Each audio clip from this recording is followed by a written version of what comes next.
Inilah kisah pengantin di Sumeneb, Jawa Timur yang menggelar pernikahan di tengah sawah dan viral di TikTok. Pernikahan di lokasi tersebut terlihat tak biasa. Selain digelar di tengah sawah, juga tak ada tenda untuk tamu yang hadir. Alex, pengunggah video pernikahan di tengah sawah mengatakan, tak ada tamu saat pernikahan. Hanya ada sejumlah orang yang berada di lokasi, termasuk fotografer. Tidak ada tamu, katanya kepada tribunnews.com.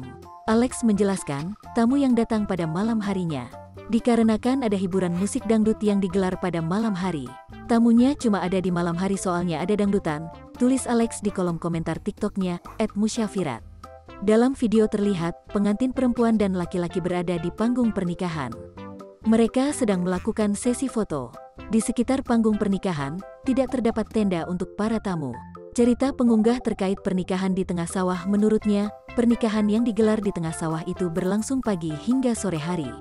Sementara, pada malam harinya terdapat hiburan musik dangdut. Soalnya, itu ada hiburan dangdut di malam hari. Mungkin mau ditaruh depan rumahnya, karena tempatnya terlalu sempit jadinya ditaruh di sawah, kata Alex. Lebih lanjut, Alex mengaku baru pertama kalinya mendapat pekerjaan memotret di tengah sawah. Ya ini pertama kali selama saya jadi fotografer dapat job konsepnya seperti ini, ucapnya.